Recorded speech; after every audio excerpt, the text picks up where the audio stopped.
Morning दोस्तों, मैं अनिकेत कुमार। और आप सभी को पता होगा मेरा घर चुनाभट्टी टी गार्डन में है। और यहाँ पे चुनाभट्टी से सामची भूटान की दूरी 3 से 4 किलोमीटर होगी। और नॉर्मली जो इस एरिया के लोग हैं वे अपने वाहनों में भूटान से ही तेल भरते हैं, क्योंकि भूटान और इंडिया का तेल में प्राइस डिफरेंस आपका कम से कम 50 से 60 रुपये तक का प्राइस डिफरेंस होता है।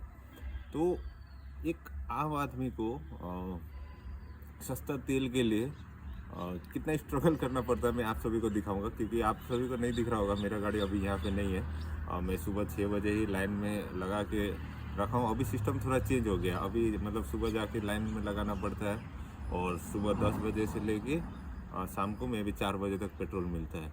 तो हम सभी कोई तो जॉब वाले हैं, तो रोज़ तो नहीं जा सकते। तो आज वीकेंड है, वेडनेसडे है, टी गार्डन में वेडनेसडे को छुट्टी रहता है। तो एक आम आदमी को सस्ता तेल के लिए कितना स्ट्रगल करना पड़ता है आप सभी को दिखाऊंगा। अभी के बज रहे हैं 9:05, देख लीजिए। और सुबह मैंने गाड़ी वहाँ पे पार्क किया है 6:30 के आसपास, और मेरा नंबर था शायद 28। तो 28 नंबर में होके भी अभी भूटान गेट तक जाना और भूटान से तेल लेके आने में कितना टाइम लगता है और कितना स्ट्रगल होता है आप सभी को मैं दिखाऊंगा।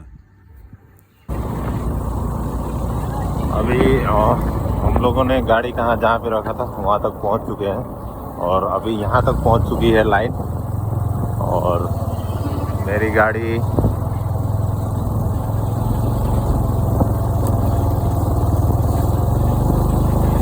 आगे ही है, इन सबसे तो बहुत आगे है। रोक दो।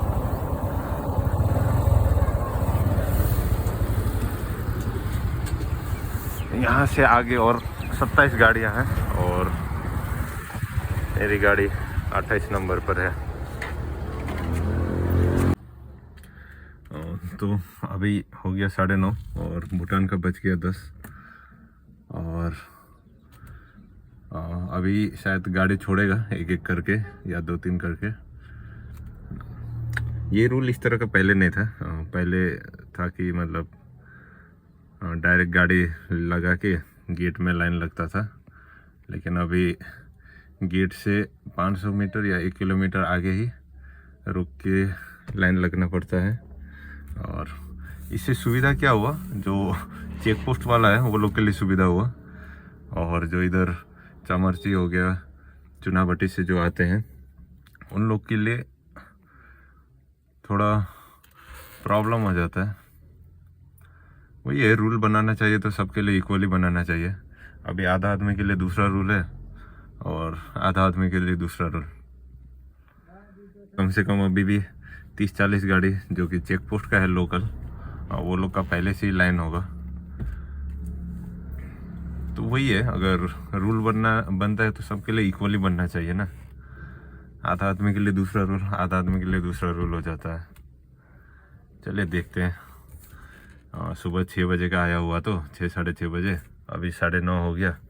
देखते हैं तेल कितना बजे मिलता है, जो कि भूटान तेल। अब क्या करें, हम लोग का गवर्नमेंट इतना टैक्स लगा के रखा है। जो लोकल से वो लोग तो भूटान तेल के भरोसे ही रहते हैं ना। ये रहा लाइन, आगे पुलिस भी है और 5-5 करके गाड़ी छोड़ रहा है। और हम लोग की गाड़ी यहाँ पे है और मेरे पीछे भी लंबा लाइन है। पहले इस तरह का नहीं होने से फिर ठीक ही है, रूल भी लाए, अच्छे के लिए ही लाए। क्योंकि इससे पहले जब डायरेक्ट गेट में जाता था तो गेट पूरा जाम हो जाता था, और जो भूटान सिटीजन है वो लोग को भी प्रॉब्लम होता था ट्रैफिक की वजह से। 9:30 बजे से गाड़ी छोड़ना शुरू किया 5-5 करके, और अभी 11:30 हो गया लगभग। और अभी भी हम लोग का गाड़ी 6 नंबर में है। देखिए अभी कितना बचता है।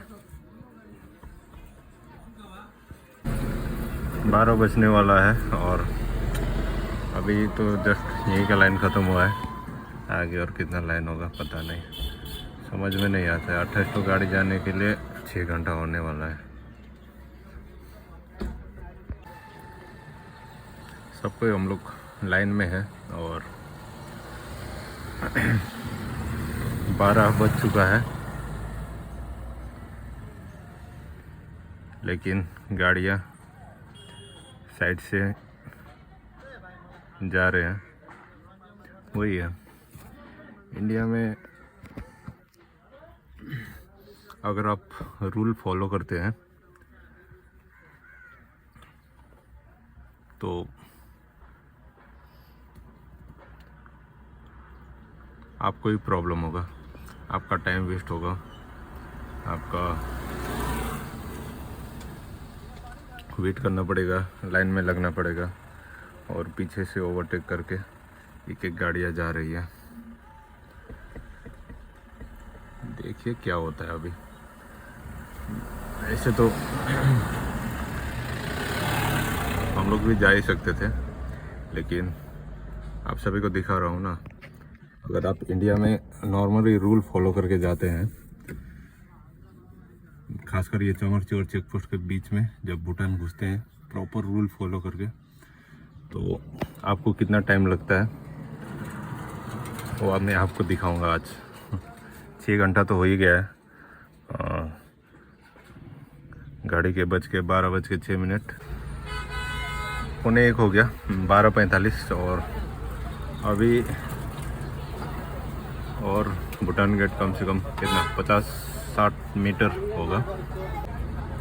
चलो फाइनली 1 बज ही गया और अभी हम लोग भूटान गेट में पहुंच गए और एसएसबी कैंप है यहाँ पे। और एक सिस्टम थोड़ा ख़राब है, जैसे जयगांव में मैं कम से कम 1-2 महीना आगे गया था, तो वहाँ का सिस्टम दूसरा था। वहाँ पे मतलब QR आपका जनरेट हो जाता है आईडी ऑनलाइन थ्रू से, लेकिन यहाँ पे मैनुअली लाइन लग के नाम भरना पड़ता है, तो इससे भी टाइम बहुत ज़्यादा लग जाता है।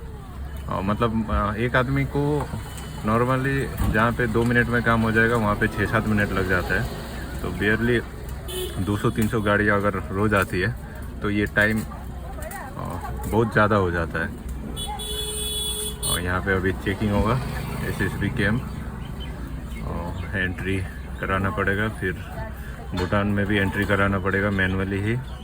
उसके बाद गाड़ी चेकिंग होगा, फिर आते टाइम भी सेम प्रोसेस रहेगा। और अभी मैं बताऊंगा सारे इंडियन भूटान में ही पेट्रोल भरने की बातें हैं। अभी मैं आप सभी को रेट दिखाता हूँ यहाँ का।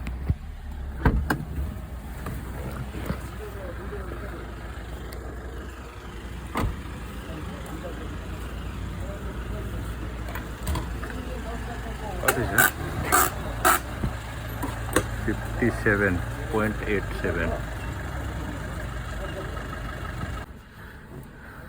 देख लिया ना आप सभी ने, यहाँ पे रेट है 57 रुपीज़ और इंडिया में है 106 के आसपास। तो भाई लोकल आदमी इंडिया से तेल क्यों भरेगा?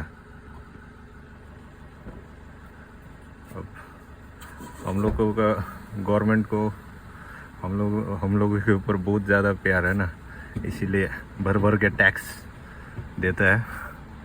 और जबकि भूटान की सारी पेट्रोलियम कंपनी सब इंडियन है, इसका जितना भी शेयर्स है आपको NSE BSE में भी ये कंपनियां लिस्टेड मिल जाएंगी। ये है भारत पेट्रोलियम, नीचे है एक इंडियन ऑयल और यहाँ से 2-3 किलोमीटर दूर एक हिंदुस्तान पेट्रोलियम है।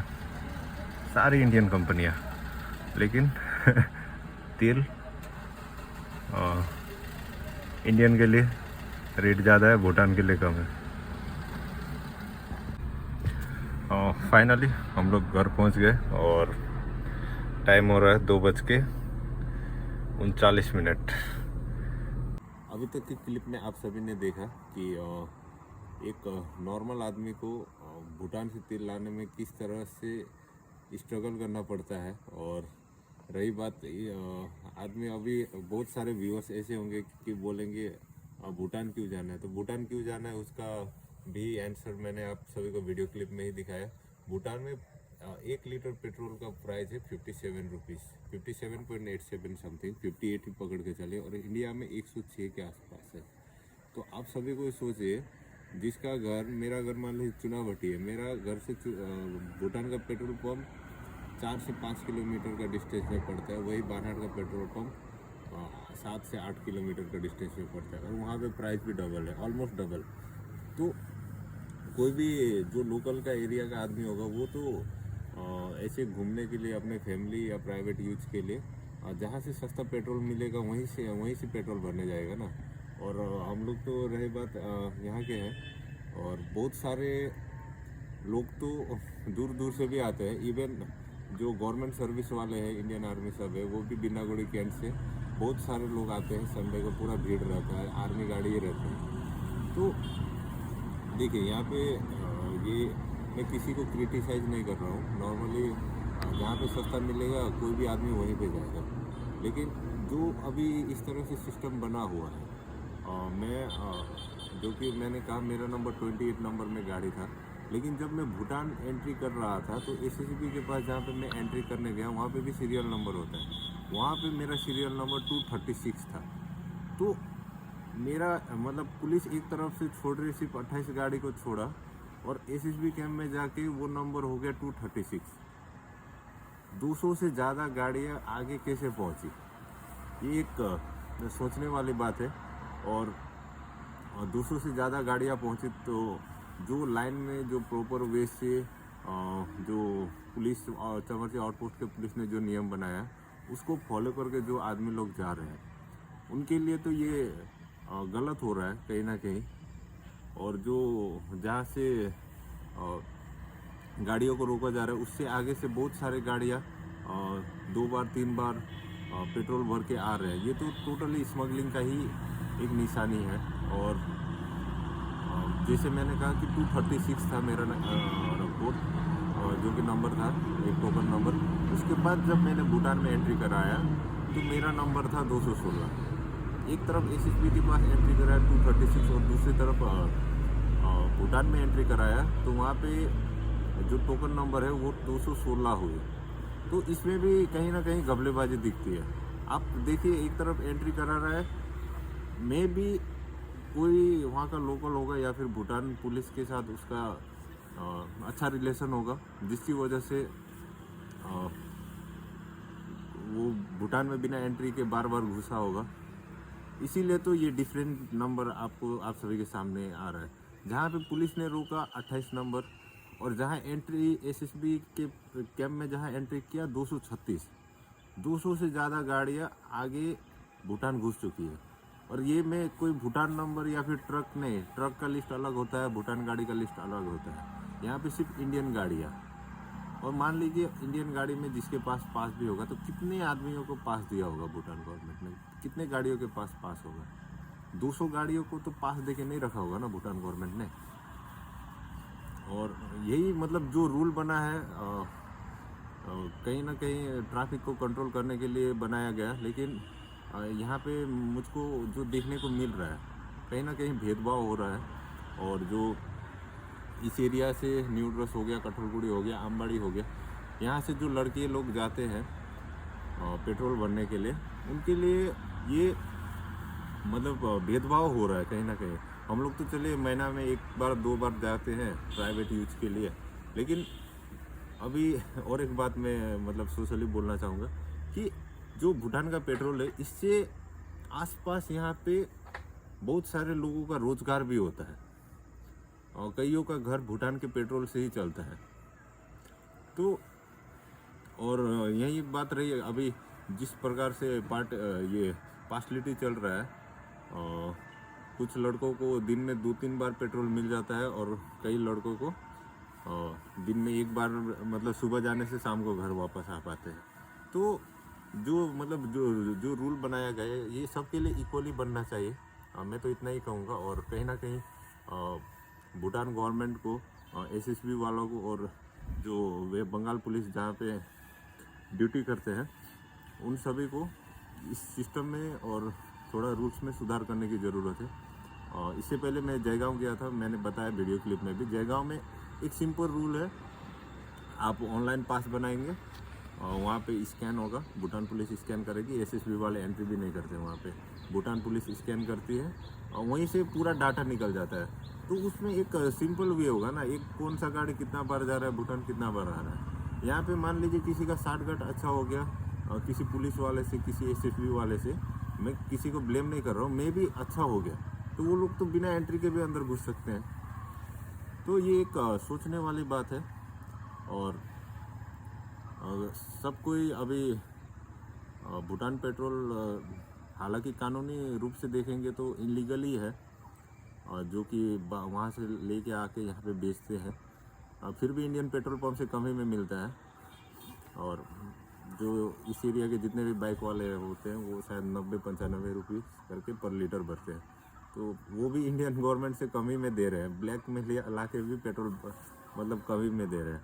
और एक बात मैंने कही कि भूटान के अंदर जितने भी पेट्रोल जो सप्लायर है, चाहे वो भारत पेट्रोलियम हो गया, इंडियन ऑयल हो गया, या फिर हिंदुस्तान पेट्रोल हो गया, ये जितने भी कंपनियां हैं ये सब भारत में है। और भारत के जो एक्सचेंज ऑफिस है जहाँ पे मतलब BSE NSE, यहाँ पे भी ये कंपनियां लिस्टेड है। उसके बाद भी हम सभी को देखने को मिलता है कि भूटान में इतना कम दाम में पेट्रोल मिल रहा है और इंडिया में इसका डबल, ऑलमोस्ट डबल है।